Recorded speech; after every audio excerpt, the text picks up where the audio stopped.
Hello everybody, this is Albert with Green Tea House. I hope you're doing well today.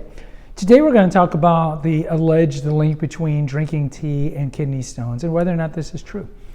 Now before we begin, if you haven't been here in Green, Texas, which is between San Antonio and Austin on I-35, come visit us if you ever come to Texas. Also subscribe right now if you haven't done so already and hit the notification bell and post a comment. So, tea, Camellia sinensis, the tea plant, is the healthiest beverage on the planet, next to water, but it is 99% water. So if you look at non-water stuff beverages, it is the healthiest. There are some people that are concerned about a correlation or link between drinking a lot of tea and kidney stones. And so I wanted to do a video on this because I think it's a nuanced answer. Now, what increases your chances of getting kidney stones? Everybody's different. We know that in the summer you tend to have more kidney stones because you tend to be dehydrated. But there are a lot of Americans who don't drink a lot of fluids at all and never get kidney stones. And then there's other Americans that drink a lot of fluids and get kidney stones. So you have to look at some underlying issues that are not really even connected to you. So particular genetics for sure can play a role in it.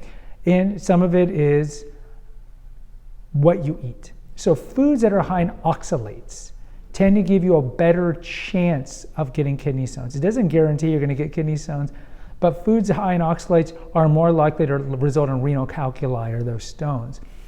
And so we want to avoid these foods to a certain extent. But again, I think of my grandfather. My grandfather and my father died the same year. But my grandfather was 103 and smoked and drank and was just an inveterate alcoholic, but somehow lived to 103. My father smoked and drank. Well, he smoked a pipe when he was younger, but he drank and then he died at 73. So you can eat a lot of high oxalate foods and never get a kidney stone. So just understand that, put it in perspective. So what are high oxalate foods? Eggplants, pumpkins, beans, dark chocolate, raspberry, a wide variety of nuts, soy, potatoes, and some would say tea.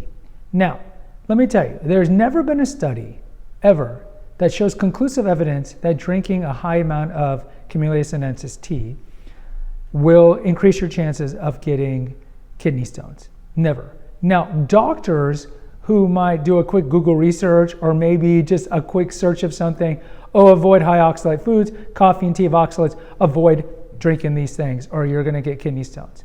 Now, I don't think most doctors tell their patients that, but if you have a history of kidney stones, they might say that without actually looking at the PubMed studies.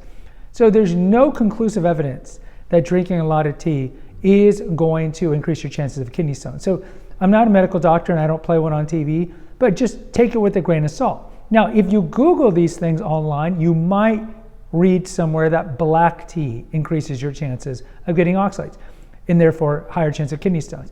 But do the deep research and you'll see that there's been no conclusive studies. But let's just say, drinking a higher amount of black tea increases your chances because black teas, similar to how black tea has more tannins, for example, then maybe don't drink as much black tea. If we want to make the assumption that it is true that black tea has more oxalates and therefore increases your chances of kidney stones, and I'm not saying that's true, but let's just say it's true. It's just another reason not to drink black tea. Because if you look at the 6 families of tea that come from Camellia sinensis, black arguably is the least healthy from the healthiest beverage on the planet, but it is the least healthy. So it's just another reason not to drink blacks. Just drink more greens, whites, and yellows, in particular those 3, and then to the right of black, drink pu'er or dark teas, which are fermented.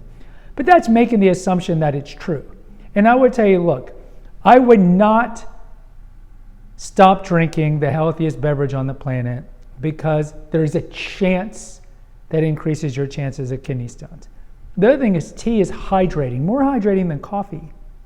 So if you avoid drinking coffee and tea, and let's say you're compensating by drinking soda, which does increase your chances of getting kidney stones, that's probably not a good strategy. So you have to think long run. Do I want to stop drinking the healthiest beverage on the planet in terms of antioxidant loads, polyphenols, all these things, for the sake that I might get kidney stones, even though there's no study that shows that drinking tea causes kidney stones? I would probably tell you, no. Look, I consume a lot of these things. Dark chocolate, nuts. I drink an inordinate amount of tea. Arguably, but honestly, never really black tea unless it's one of the flush Darjeelings. Never had kidney stones. But again, going back to my grandfather's example, just because I've never had kidney stones and I drink a lot of tea, that doesn't really mean much. So if you have a history of maybe having kidney stones in your life, then I would tell you I would probably not stop drinking tea, but just to be safe, drink green, whites, yellows, and pu'er. But in general, for the typical American, just hydrate, especially in the summer, and I would argue drink a lot of tea. Guys, post in the comments. I'd love to hear from you. Until next time, take care and God bless.